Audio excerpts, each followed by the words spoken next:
All right, we are recording. This is webinar number 3, fungal pathogens or diseases caused by fungal pathogens. We are going to walk through an array of samples from the dino light level. As you can see in the corner here, I've got my dino light, the one that everybody loves to hate. So we're going to play with the dino light today. We're going to go through a multitude of samples. We're going to look at what you may or may not see. I'm going to start with just a little brief introduction on some of the structures you're going to see, and I'm going to repeat those as we go. So we're not going to get really deep into what the difference is between a chlamydospore and a sclerotium. That's not the case today. We're just going to look at structures in general. So first of all, fungi. Today our focus is fungi. Fungi are divided into those that produce sexual structures, and we identify them by sexual structures. If there is a sexual spore or a sexual structure produced, that is our primary way of identifying. So all of our pathogens that are fungi that produce sexual structures are grouped together.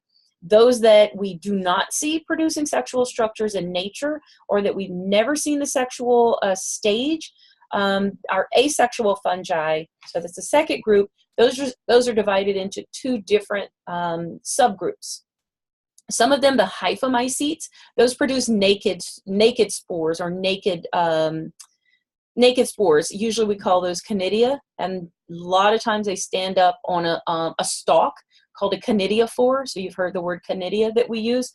Those are naked. So you think about botrytis gray mold or penicillium or botrytis. So those are kind of those fuzzy molds. And by mold, we mean that those fuzzy fungi that you see, the hyphae, the mycelia, and then you see those stalks or those conidiophores with exposed or naked spores. The second type is the coelomycetes. Those have enclosed spores. That's where we see the pycnidia and all of those, what we usually call survival structures. And we're going to look at some of those today as well. So it helps sometimes to know those words in case you have to look things up, especially as you're doing any references at your desk. We don't use those terms as much anymore. The deuteromycotas, we don't use that anymore because we have molecular techniques. So we don't say that fungi don't have a sexual stage. It's just we say we haven't seen it, but we have other ways to identify properly. And another group, so those are the ascomycetes. Another major group in the fungi are the basidiomycetes. Those are the mushrooms. And the bracket fungi, those have very clear and distinct fruiting structures. Also within those groups are the sclerotium rollsii and the rhizoctonias, and neither of those produce spores. So we'll see sclerotium rollsii produces the sclerotia. And the rhizoctonia does not produce structures at all. It's just a mycelial mat. So if we can get to those, I'll show you some of those mycelial mats, but we don't have spore structures there. So overall, when you are diagnosing, you're going to see either the naked spores, you're going to see that mold or that fuzzy mold. You might see hyphae or mycelia. Hyphae, individual hyphae make up mycelial mats. That's the thread-like structures that you see that make the body of the fungus. So you'll sometimes see those. That's kind of distinctive when you think about what we grow in a petri dish. And then the third thing you might find are some of these closed structures or fruiting structures like either pycnidia or sclerotia or even mushrooms. So you'll see those types of structures as you go through. There will be times you don't see a structure or you don't see any sign of the fungus, and that's really when we're not even going to expect you to go that next step, to just rely on the diagnostic lab, or we can consider that it might be abiotic. So any questions there? Okay, so let's start with some wide angle views. Let's start with woody plants. I wanted to touch on woody before I got into some other things. I brought in, let's see, I got some really big samples here. I brought in some brambles. So I got this at the South Farm yesterday. So really kind of dead, And then we see some, this was live, by the way. So we see some live plant material down. So this would be typical of something we would call like a dieback. Of course, this is a cane, a dieback of some sort. And one thing we talked about on the field visit session is tracking back and getting to live tissue and finding out what's going on. And I'm going to see if we can attempt this. I'm going to spin it around. So this entire sample, so even coming in with any of this dead section is not going to give us a diagnosis at all. We can see that this bramble, I think these are thornless blackberries, if I'm not mistaken. You see that it tried to bud out in the spring and it just really never made it. All of this is dead. And as we discussed, dead is too late. A lot of times this is what a homeowner or a grower would bring to you, and this just does not work. So I'm going to lop this off just so I can work with it here, and I'm going to keep the bottom half. I'm going to keep the bottom half of this sample just for workability. So anybody can see this one is pretty clear right above that green space. So right as we have that transition from live to dead, you'll see a canker. You'll see that discoloration. Let's see if it'll focus in on it. You see that discoloration.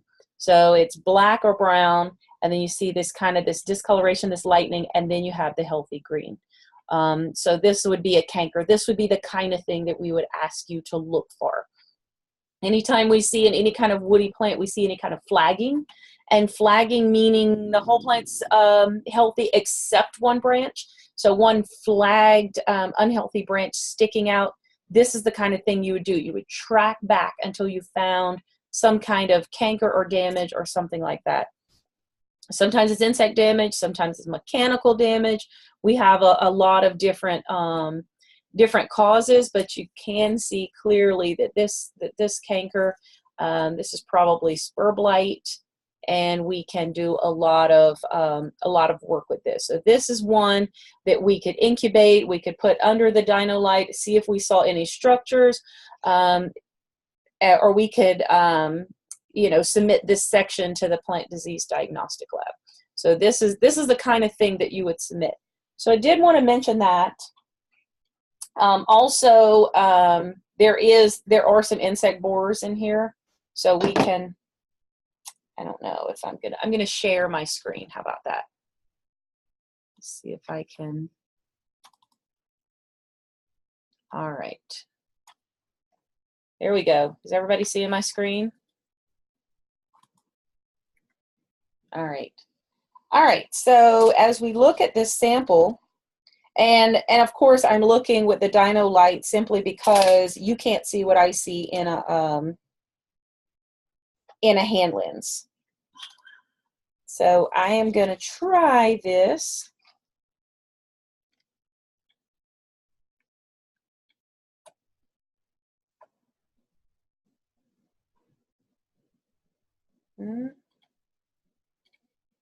There we go. Look at those spore structures in there. If you can see those pycnidia, you grab a needle and you can see these spore structures, and they're very large. So this would be the spore structure of that Coelomyces, probably pycnidia. If you had a compound scope, you could go in and break those open and identify them by spore size.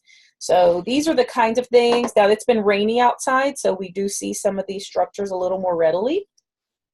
You might not see those structures as readily. You might not see those structures as readily if it was dry. This is the margin of the canker. I'm going to try to clear this up a little bit. Here's the margin of the canker. It's very distinct. A lot of times it's not quite so distinct. Now, fungal pathogens that work with woody tissue, the pathogen is going ahead of the necrosis. Right? Necrosis is death, is tissue death. I have not looked at these. So usually if we do some scraping, we can usually see it moving forward. This one is not. There we go. You'll see it, you'll see this dead tissue is moving ahead of that external canker. So this canker is moving. I'm trying not to break anything in my office here. So we'll see, look at the margin of that canker is beyond what we saw. I'm sorry, I'm wiggling here. The margin of this canker is beyond what we saw here on the external portion. So this is how we guess that this is actually a fungal canker, is we're looking a little more closely. We're looking a little bit more closely at, I'm sorry, I'm about to break something. A little more closely at what's going on, and that kind of helps us know if this was mechanical damage or insect damage, because you would have a distinct margin and not that gradient. So here's another spur infection. So we can take a look at it a little bit more easily, and we'll see that has a more distinct margin. You can't cut too deep. This one has a more distinct margin. So this could be cold damage, or it could be just the fungus that is not really active at this point. Do we have any questions there?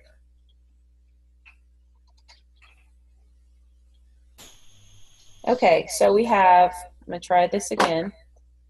We have our canker. We have the gradient, where we have the external margin of the canker, like we see here. Then we have the fungus running internally ahead of those external symptoms. And that's how we're seeing what's going on. So when the diagnosticians plate this out, if they can't diagnose by margin, they're going by structure. I mean, they're going to come to this margin. This is the part that they plate. I've got some more back feed here. I need to. Okay, hang on, everybody. I need everybody to mute. Everybody can mute. Okay, that worked. Okay, so our diagnosticians are always looking for that margin, that canker margin. This is not the part that they're going to plate. Okay, this is dead and it's too late. So this is always the part that has to go to the diagnostic lab. For you, though, you can look, let me try to lift this up again. You can look at the overall big picture. You see the structures, you see that this is a fungal canker, or a canker caused by a pathogen, because, I'm sorry, this is, and there we go. Do you think we should start, some of it is just a reminders. Do you think we should reformat, rethink it, at least maybe going into July, or what do you think? Yeah. Okay, I need everybody to mute. Okay, how are you going to be here? I need everybody to mute, please. Okay, that'd be fine. Thank you. Mm-hmm. Can you type a reminder in the chat? I need everybody to please mute your microphones. Okay, alrighty. Any questions there? I'm looking at the chat. If anybody wants to see another canker margin, we can do that again. I have some other cankers. I have a beach. All right, I have a really big beach here. I'm going to try to put it underneath. That might not work so well. I have a dieback on a beech tree, so I'm going to see if I can get it underneath. Here's another version of a canker. Okay, that's so this is a pruning cut that did not heal.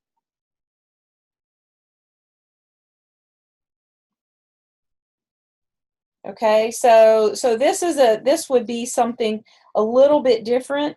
This is it's a small canker. It can lead to a lot of problems in the future. This small canker did not cause the dieback. Okay, let me see if I can raise a little bit more for you.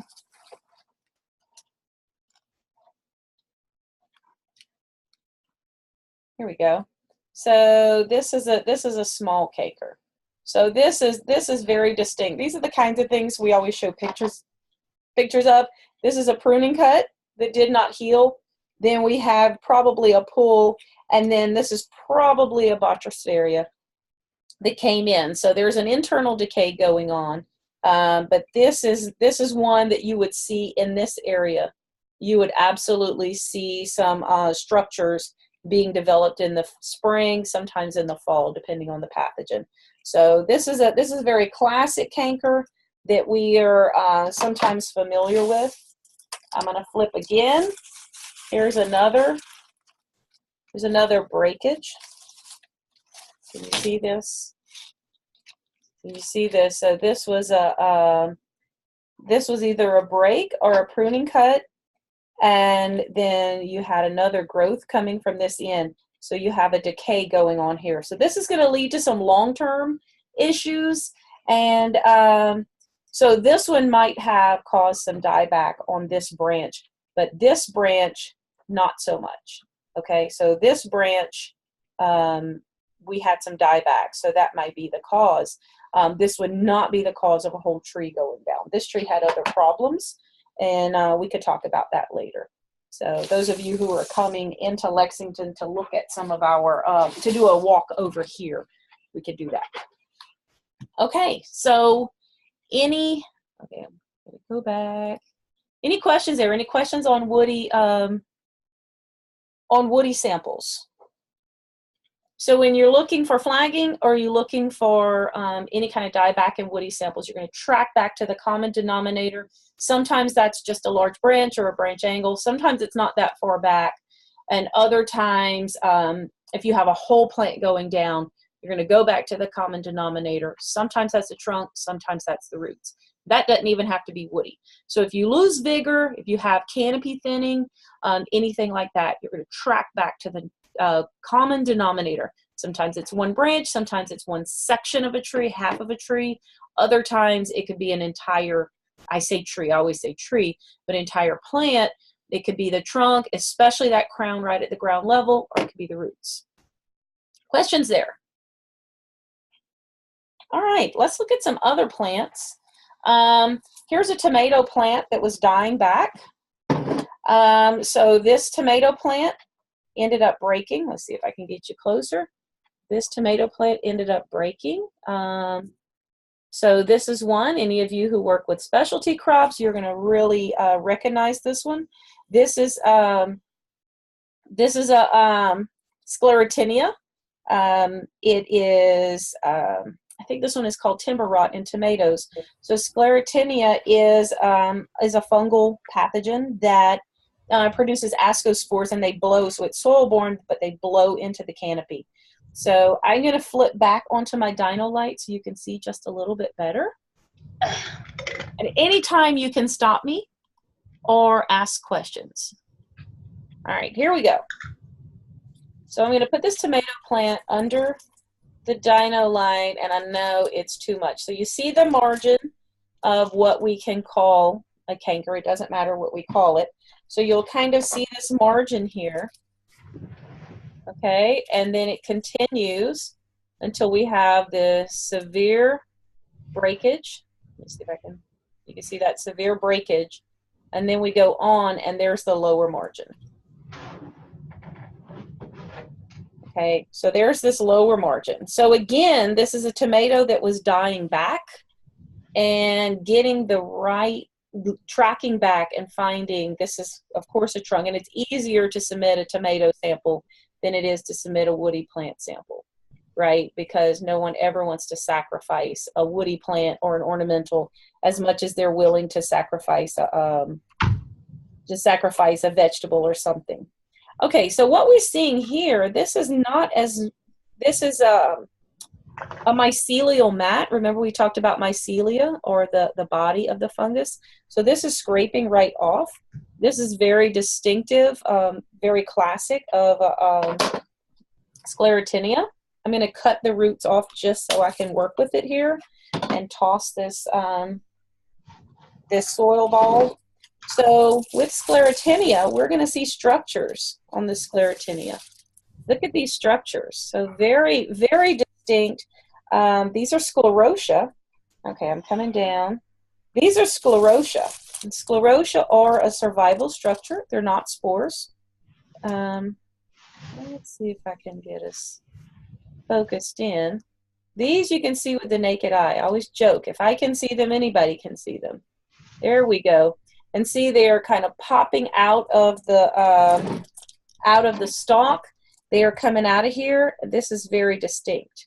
Okay, so there's the margin of the canker again, or the dieback. And even as you come up, they continue to erupt through the stem. Okay, so this is one that you can identify. So they're pretty aggressive here. So that's one that's pretty obvious when you look. And I like to always say that if your knees aren't dirty, you haven't looked hard enough, because a lot of what we see is at ground level or pretty close. All right, let's see. I had some more. This one is on industrial hemp. Let's see if I can get you. See the mycelial mat here? Okay, I'm going to come up with my dyno light just so you can see a broader view.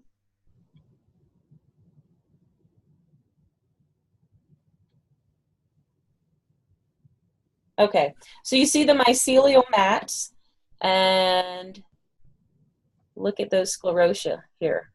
So very aggressive. This one is really far gone. The white mycelial mats, pretty distinct for a couple of different fungal types. So, and then the sclerotia. So this is a really cool example. But once, sclerotinia. This is sclerotinia.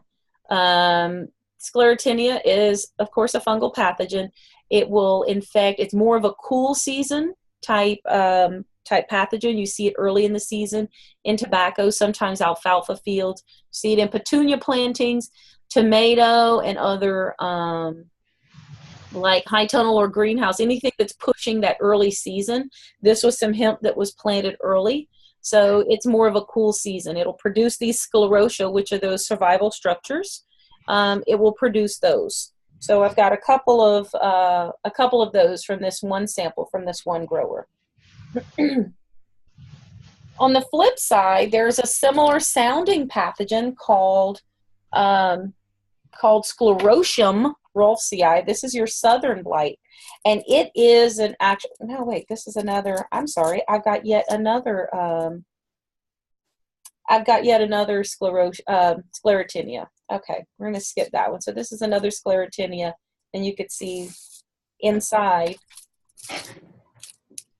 you'll see those sclerotia inside this actual stem. So this is really severe. So the other pathogen of note is southern blight. This is Sclerotium rolfsii.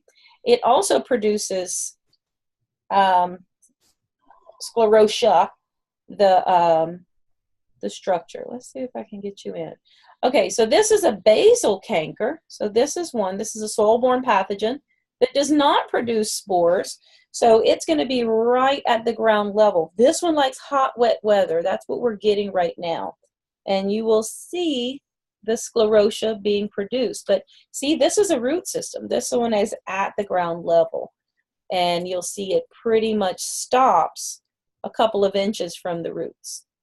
And if I can maneuver this well, I will show you the sclerotia also developing on the roots. There's some here. Let me see if I can get it into focus. I can't find it. I can see it with my eyes and I can't find it otherwise. I may have knocked some of them off. Sorry, guys. I don't see them at this moment. Okay, I will photograph these and then send them to you if you want them. So let me know if you want them. I can always do that as opposed to wasting a bunch of time. I may have knocked most of these off because they were pretty distinct yesterday. I probably knocked them off. Questions there? So we'll do a lot more root work. We'll do a lot more root work in the next session, which is your water molds or your oomycetes.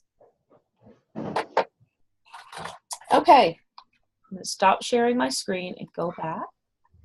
All right, questions there?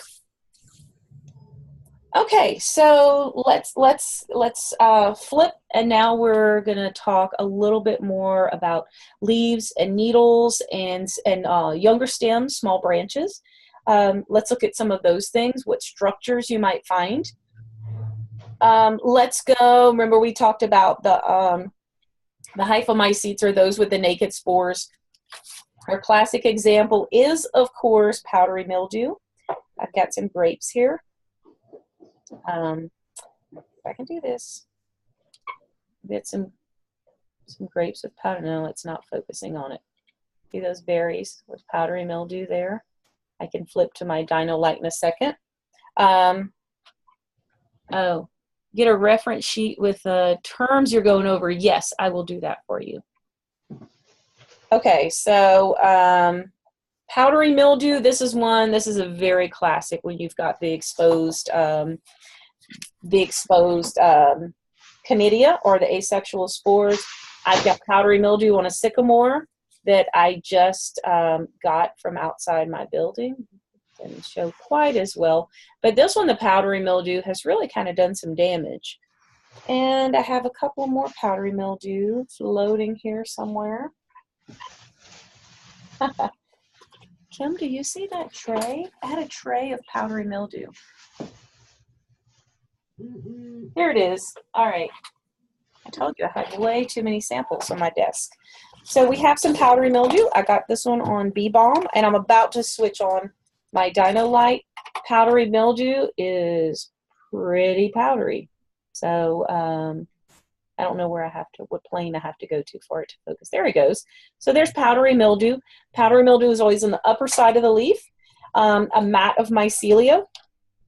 And then one cool thing about powdery mildew is it produces a sexual structure in the fall right before dormancy. These are called chasmathecia. They used to be called cleistothecia. You can see those little black dots. This is an oak, and this is a peony. And we will look so you can see the powdery mildew, pretty severe, and then some of those chasmathecia. So I'm going to flip back to my, I'm going to flip back, and we're going to look at some of those structures.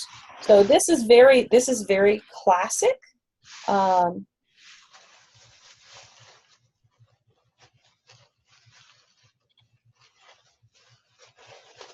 There is the chasmathecia. They're kind of black. I'll call them black pepper flakes. They look like black pepper flakes. They seem to be pretty small, but the more you look, you say, wow. So these are sexual structures. They look like Velcro. They have appendages on each of these little balls, and they cling. They cling to leaf surfaces. They cling to fence posts and stakes and trunks of trees. They cling to things, and they overwinter. So one thing, and I know a lot of you have heard me talk about many times, I'm sure, is that so these structures are melanized, which means they turn black with melanin. Once they are melanized, they are resilient to any cold, any desiccation, summer heat. They are resilient to fungicides or anything like that. So here they are on the oak leaf. So there are a few different kinds of those appendages. They're pretty cool. They look like octopi. So powdery mildew is really fun. You may be seeing these in the practicum just because I like them. So this is pretty severe. So one of the things that we recommend with powdery mildews is not to let it get to the end of the season where it can produce these sexual structures or these overwintering structures. All right, so, and then your basic powdery mildew, I'm going to come back up. Your basic powdery mildew is the white. This one is on the underside of an oak leaf, but typically your powdery mildew is going to appear on the upper side of your leaves. That's where it's very classic. Here it is, the bee balm that I had earlier. It is on the upper side of leaves. Put you back into focus. So that these are the molds, or the naked spores, or the naked mycelia. So in the springtime and in the summertime, you have those conidia, or you have those asexual structures. Those are the ones that blow around and just keep reinfecting. At the end of the season, you have the black chasmathesia, or the sexual or the overwintering structure. So this one in particular has two different structures. Questions there? All right. Oh, there's my grape here, if you want to see the grape, just because it's fun. There we go. So we've got high, very dense clusters, and the powdery mildew is very happy there. So you can look for powdery mildew usually in June through the season. Powdery mildew is the one pathogen that really doesn't like rain. Most of our other pathogens become more severe in the rain. This one does not like rain. So powdery mildew on grape, there are a lot of powdery mildews. All of our powdery mildews are host specific. So the powdery mildew that infects grape is not the one that's infecting my peony, and the one on peony is not the one that's infecting the oak. So host specific, but they all like the same conditions. So we typically group them together. Questions there? All right, let's look at some more pycnidia. So the pycnidia, remember, those were the survival structures. Those are the really easy ones for you to differentiate. So I'm going to give you an array just really quickly here. This is maple. I don't know if you can see. These are maple leaves. I've got a few right here. So this is a Phylosticta. This is a Phylosticta in maple. Let's see if I can get it down for you. And it produces, in these spots, it produces a structure. Can't really see that one. Let's see if I can get one that's more distinct. Sorry about that. I had a lot of these marked, but then I made a mess on my desk.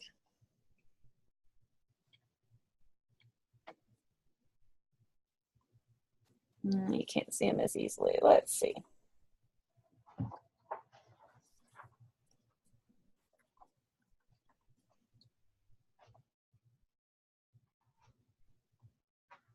There we go. You see the little dots in there?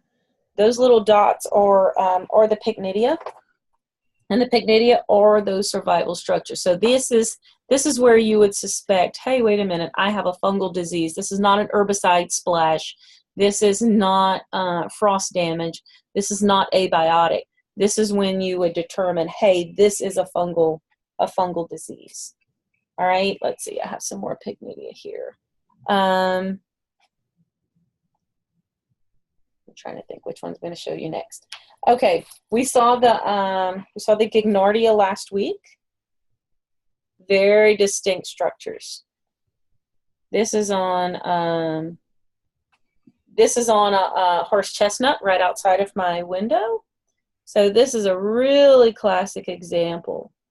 So you see right in the center in this necrotic tissue, you see the structure. See those dots that are developing? That would tell us that this is fungal. Also, you'll see the gradient of the fungus moving forward. So the necrosis, or the death right in the center, that is an indication that that pathogen has done what it's going to do. It's consumed the contents. But the fungus is moving ahead. So you're rarely going to see a very distinct, clear margin with a fungal leaf spot or even a canker. That fungus is always going to move forward. So we have to know, we have to be able to see this, this gradient, as I like to call it. So let's see if I can get another one. So you'll see this gradient. You'll see kind of the tan center. Oh, I'm on the wrong spot. Okay, there we go. You see the tan center right here, and then you see the fungus moving forward. This is very distinct. Sometimes you'll see a yellowing halo. That yellowing halo is a reaction. So on the upper right, there are some early spots, and then as the fungus moves, the center will die out when all its contents are consumed, Sometimes that's where we'll have our larger or our overwintering structures, and then the fungus will move forward. Any questions there? Sometimes these diseases will become blotchy. Lift up a little bit. Sometimes these diseases will become blotchy, and the blotch is just the way it moves. So we've got our pycnidia, our fungal structures here, and we've got the fungus moving. You'll see different gradients of color. This one's very extreme. They're not always this extreme, but they can usually be pretty visible for you. I'm going to show you one more in regards to towards gradient. This is a Cercospora on beets. And Cercosporas are known for their coloration. Does the fungi use chlorophyll to its advantage? No, the fungi do not use chlorophyll. All right, let me try to get this in focus a little bit. All right, so this is a beet, and the pathogen is Cercospora. This is Cercospora leaf spot. Cercosporas are known to produce a toxin called cercosporin, which turns purple. Your Cercosporas usually have a purple halo. And then, of course, we know that beets are very distinctly colored. So we have a lot of coloration in this beet disease. But you'll see the center where the contents are consumed, and you'll see that pathogen moving forward, taking that purple cercosporin toxin with it, but you'll see that gradient. It's not a very clear spot. All right, I do want to show you one that is, this is a burn. This is probably an herbicide of some sort. And I want you to see this distinct margin. This is not disease. This is not a pathogen. Look at that distinct margin. Well, let's see.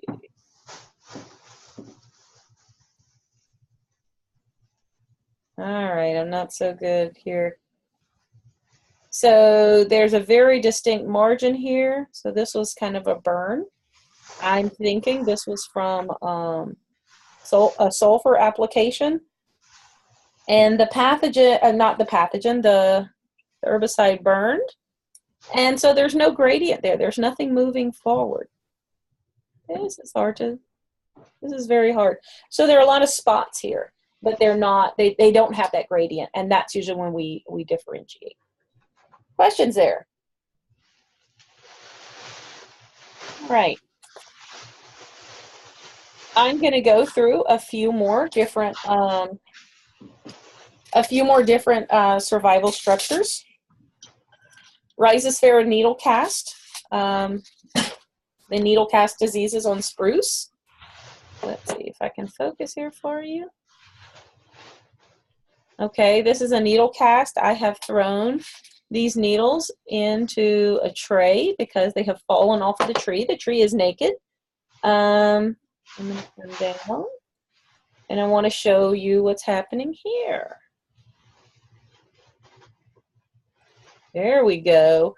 Look at the black structures that are coming out from underneath these needles. The white dots that you see, those are the stomates. Uh-oh. Hang tight. Kim is using my other screen, and my computer is confused. Oh, screen sharing paused. Okay. All right. Can everybody see? You're back? All right. All right. Let me see if I can go back to focus. So the white dots you see are the stomates underneath these spruce needles. This is the underneath. So the white dots are the stomates, and the black dots are the Rhizosphere fungus coming through the stomates. All right. This is another distinct pathogen that you can actually see. You can see these with your hand lens. I'm using the Dino Light simply because I'm sharing my screen. So this is pretty severe. Usually you'll see it in the older needles. Sometimes you'll see it on the needles that have fallen to the ground. These were intact on a pretty rough looking branch, but by the time we moved it around, they all fell off. So that's why I have them in a dish. We show this one a lot to master gardeners, and we show this one a lot during trainings. So look out for this one. All of the needle cast and even the pine needle diseases will usually have some pretty clear structures that you can see. Okay, so that's another thing you're looking for. Questions? I always love that one. That's one of my favorites. Okay, we're going to keep going if everybody's okay with that. I've got a hemp leaf. Remember we talked about our moist chambers. Oh, jackpot. We talked about our moist chambers. This was a dry leaf that did not have any disease on it because it was dry. And our pathogens will usually sporulate when they get the moisture. So I'm going to show you what happened when this guy was in a moist chamber overnight.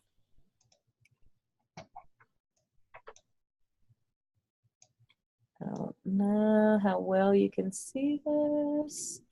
Okay. I'm looking at the spot kind of on the bottom of the screen. Let's see if I can get to it. Right here. The spot right here. You see those little black tufts? Those little black tufts are conidia.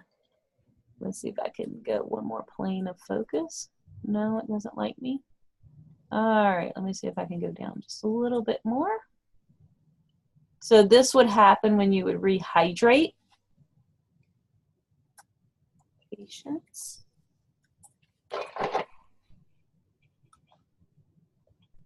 Wet leaves don't maneuver well.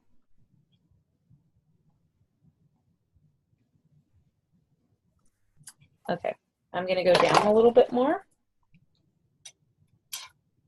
Well, that's as far down as I can go.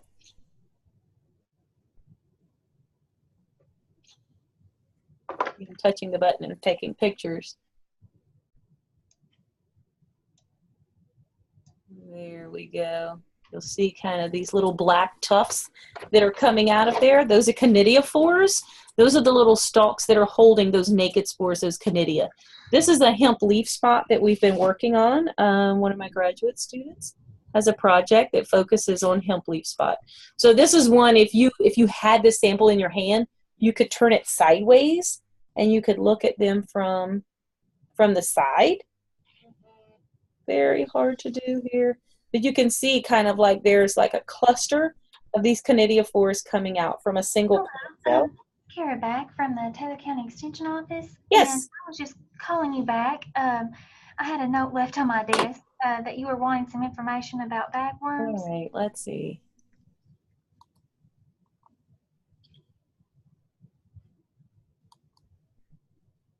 Hold on. I was trying to mute it. There we go, mute. All right. Okay. All right, so anyway, your moist chamber will get you that sporulation that you didn't have when things were dry. Questions? All right, I'm going to show you just a few more things. I know I'm showing you a lot of different diseases. I really want to focus though on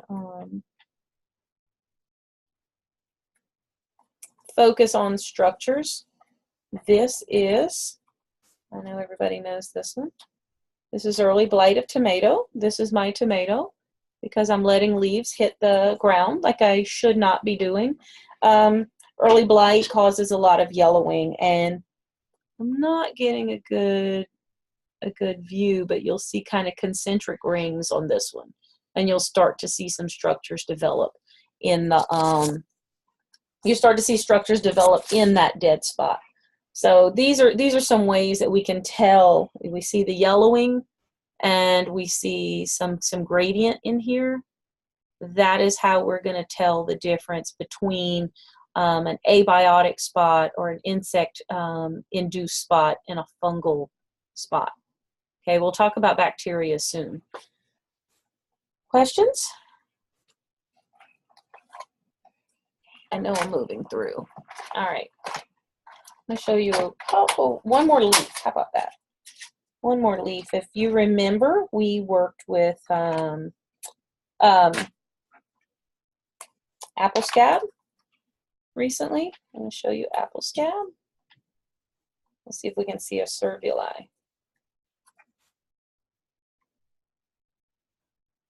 So apple scab is a pretty distinct fungus. It moves, kind of a velvety olive green type of mycelia, and it's going to move across the leaf.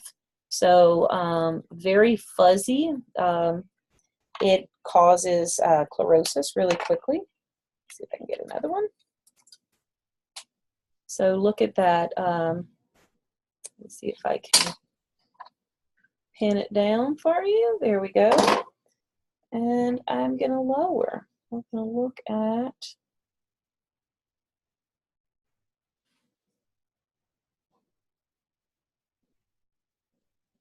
there we go. You'll see the fungus moving on the surface of the leaf, and it's moving across the leaf, as well as leaving the necrotic spots behind it. So that's another thing you can look for. So it's been really rainy, so you could get this right out of the field or out of the landscape. But this is a Venturia. This is also causing pecan scab, if any of you have pecans out in the western part of the state.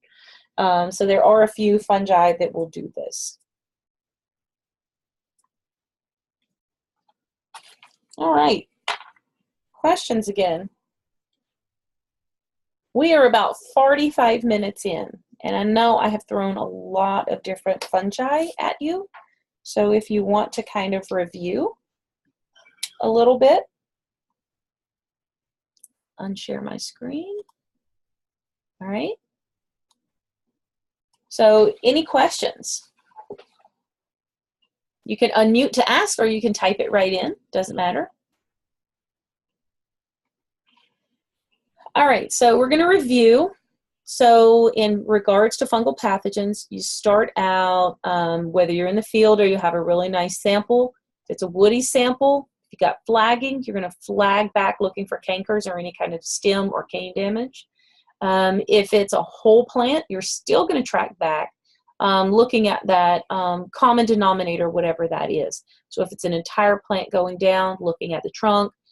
It's hard to look at the roots if it's a large plant. If it's a smaller plant, digging it up and looking at the root system. We'll do a lot more root system next time when we do the oomycetes or the water molds. We'll actually whack away on some roots and take a look at what the roots would look like. If it's a field crop situation, we don't look specifically at individual plants in a field crop situation or a forage crop situation. We look at big picture. So more of a broad view. We look more so at patterns. And we talked about gradient as, say, a canker or a leaf spot. You can also look at those gradients within a field. So a hot spot and then a gradient moving from there. Did I have a question? Okay. All right. So, so you can look at gradients in a lot of ways, from the field level or from the actual lesion level. Common denominator, especially if you have a woody plant there. Leaf diseases are usually pretty distinct, at least at first. If it hasn't been rainy outside, you can come back to the lab, or I'm sorry, not to the lab, to your office. You can use a moist chamber. You can incubate those overnight. Not more than 24 hours. And remember, we talked about last time, you're not going to let those, you're not going to send those incubated samples to the diagnostic lab. You're going to press, or you're going to keep them dry, and then a separate set of samples is going from there. We know it's fungal. We know it's a fungal pathogen if we see mycelia, if we see any kind of survival structures, or if we see any kind of what we call mold or naked spores, those conidia, that type of fluffy conidial mass, which would be held up on stalks. So that makes them look fluffy because they're kind of held up on stalks. So those are usually called the molds. Some people call them the mildew. Some people call them the mold. We call them hyphomycetes. You don't have to really know that one unless it's something you want to do some referencing in books.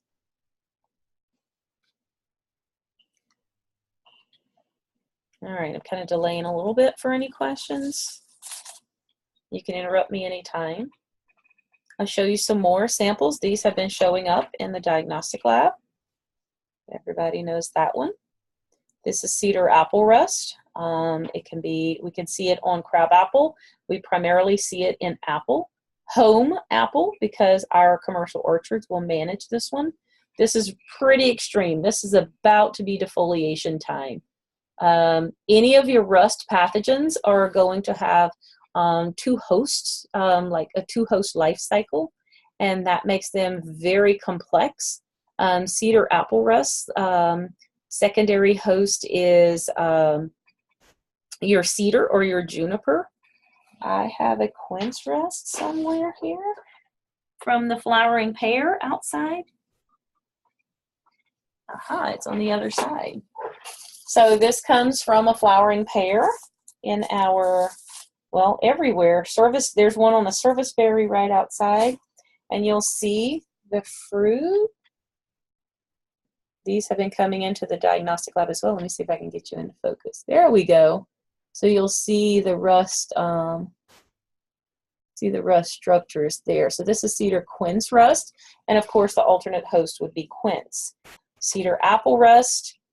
Apple and cedar are the two hosts. So there are up to 7 spore types. Typically, we know of 5 spore types on almost every rust. I'm going to switch back and show you. This is one of my favorites. It really produces like some little volcanoes underneath leaves. Let's see if I can get you in focus. So if you watch these through the year, they're going to erupt right on the top. So they look like blisters right now. So they're going to erupt, and the spores that are going to come out of this little erupted volcano are going to blow back onto cedar and juniper trees, and that completes the life cycle. So 5 spore types.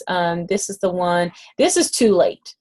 Usually when you start seeing those little yellow dots earlier in the season, it's absolutely too late. I do want to point out too, we know this is a fungal pathogen, and we're going to talk about specifics on bacteria because we do see this gradient happening here. That's telling us this is not an insect gall. Okay, this is telling us that it's a pathogen, and the pathogen, it's eating its way through, and once it overeats, then we see the death of the plant. And on the top side, very distinct symptoms. So this is cedar apple rust.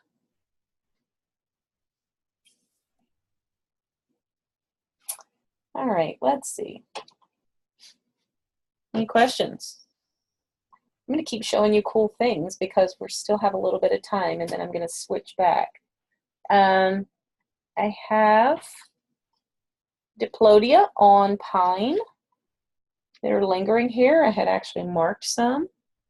I want to show you structures in these needles.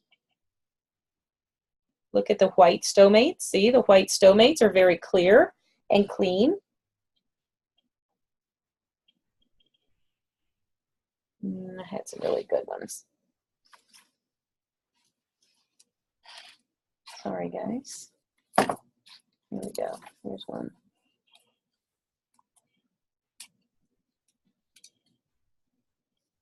Let's see what I can get here. So this is dead. These are dead needles. They're in pretty bad shape.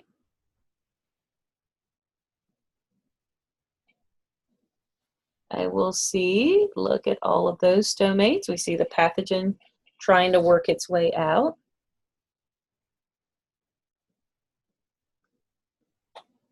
So remember, we talked about comparing healthy to non-healthy. This is one example of just kind of knowing.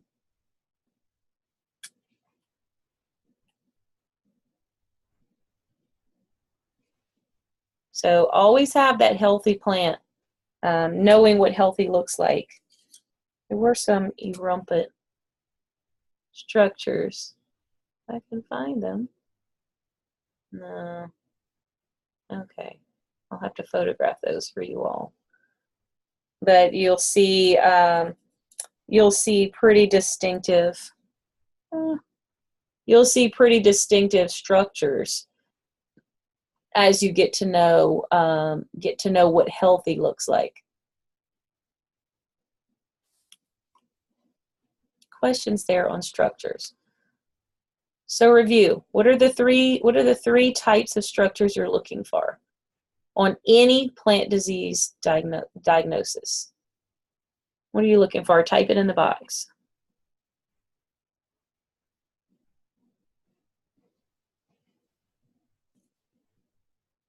No typing? Nobody talkative? What are the three types of structures?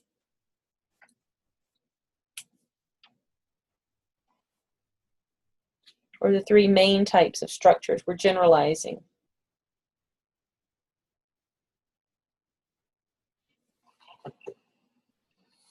No takers? It's going to be on your quiz. What are you looking for when you are self-diagnosing? Yeah.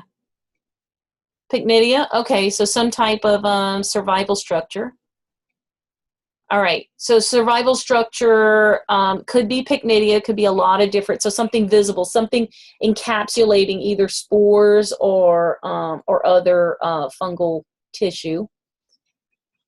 The canker is not a structure, so the canker is actually the wound, but inside a canker, you can have some of those pycnidia or some of those survival structures. You can have visible spores, naked spores, that's right. The white mats, Kathy, are, we call those mycelia, the mycelial mats. Okay, yeah, and gradual necrosis. Gradual necrosis is not a sign of the fungus, but usually if we incubate or if we plate it out, that's where we're going to get it. So yeah, gradual necrosis is what you're looking for as a symptom that's given us a really good idea. Okay, Jessica, thread-like structures, that's the mycelia. Hyphae, yeah, David has a pathology background. Hyphae are kind of the individual threads within mycelial mat.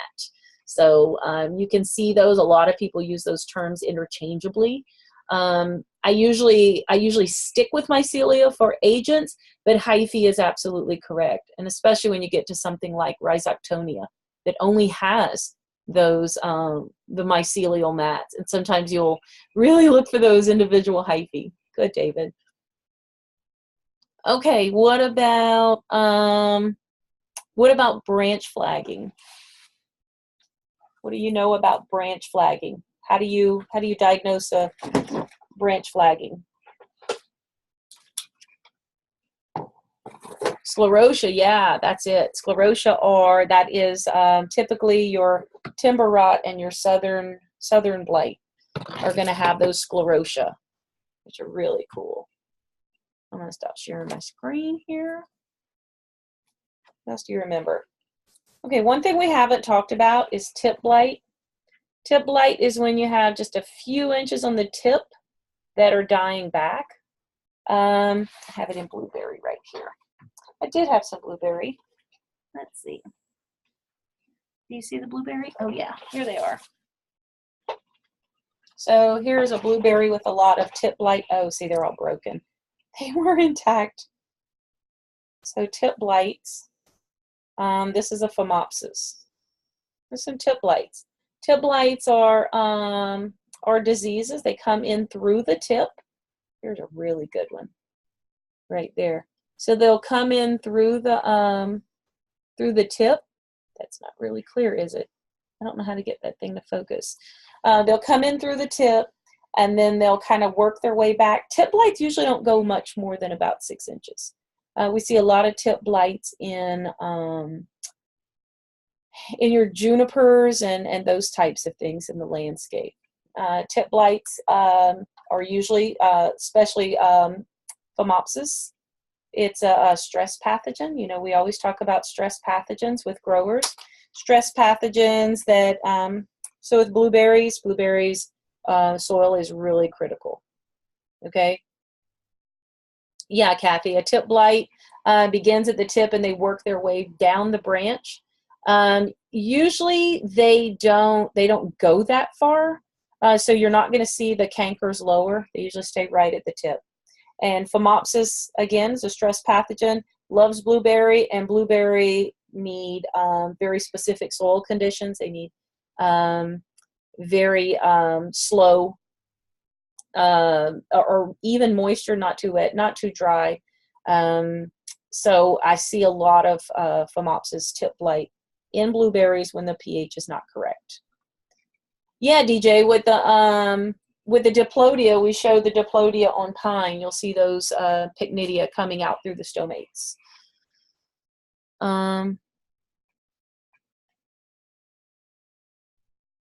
Okay, so Linda's saying she has a blueberry plant on her desk and the leaves are red. She's going to do a site visit. A lot of times red will tell us it might be a Phytophthora root rot.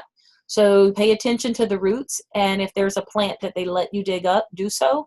You can usually scrape down at the crown, and that reddening will usually move up through the crown. Blueberries, though, are they're like these beets. They love a lot of coloration. And with a lot of coloration, sometimes we can't tell what's healthy and what's diseased. So make sure you look at some really good plants too. Blueberry are hard, but that's right. Go into the site and seeing what's going on. Any stress will cause reddening of the leaves, but usually with a little bit of yellow and a lot of red, it could very well be a Phytophthora root rot. How are we on time?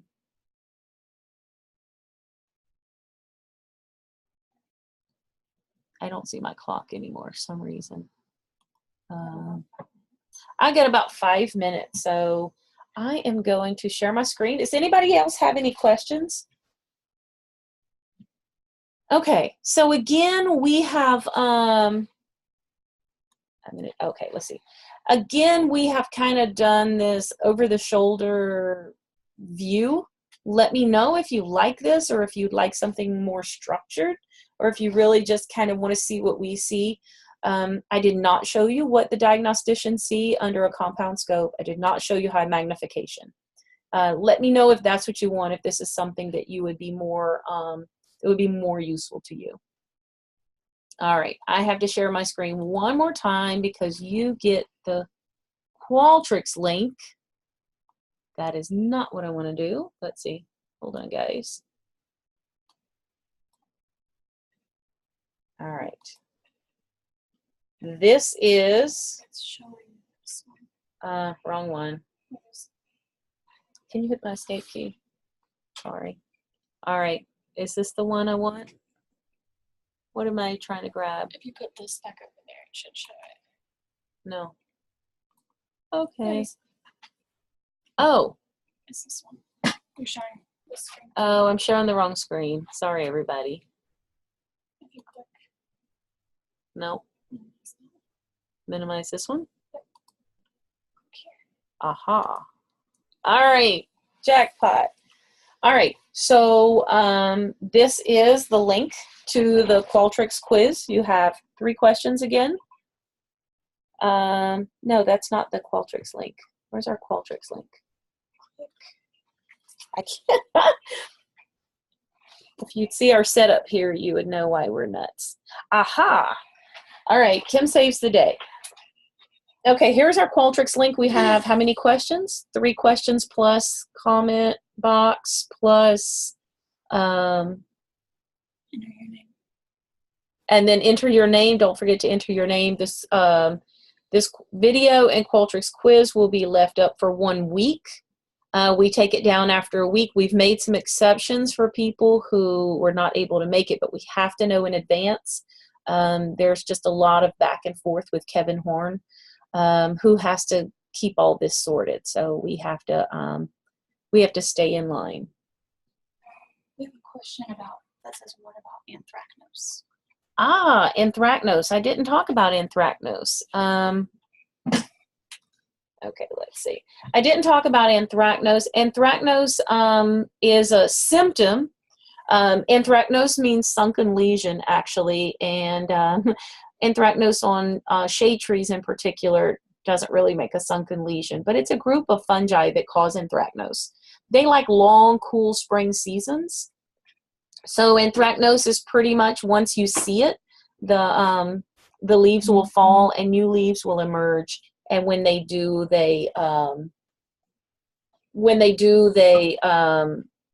you know, the new ones grow back fine, because at that point it's warmed up and you don't have the conditions that are conducive for that handful of anthracnose pathogens.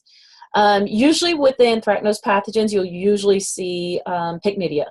If you pick up some of those, leaves, or you harvest them from the tree, then you will see. I'm sorry, I've got some pop-ups going on here. Sorry, everybody. You will see those structures, just like we saw in some of those other leaf spots. You'll see those pycnidia and those survival structures, and that's how that overwintering occurs. Are you not seeing all those pop-ups coming up? Okay, I'm sorry. I got a lot of pop-ups coming up on my screen. So anthracnose, usually you don't manage. Anytime, so we can talk about management a little bit. Anytime you have those survival structures that are falling on the ground, they can overwinter. Remember I talked about melanization. So that's why we use sanitation to clean it up, so that they can't fly back up. They're not there to fly back up into the canopy next spring. So we manage depending on what kind of structures are produced. And a lot of times it's any of those survival structures, sclerotia, pycnidia, anything like that, we're gonna we're gonna clean those up, because that's what's gonna overwinter. Did that answer your question? Okay, I'm gonna stop sharing the screen because I can't see anything. Alrighty. Okay, Kim has posted the webinar 3 quiz through Qualtrics, and the Qualtrics quiz, you can also be found into the video. You have 1 week on that one. All right, I am going to stop recording, and if anybody has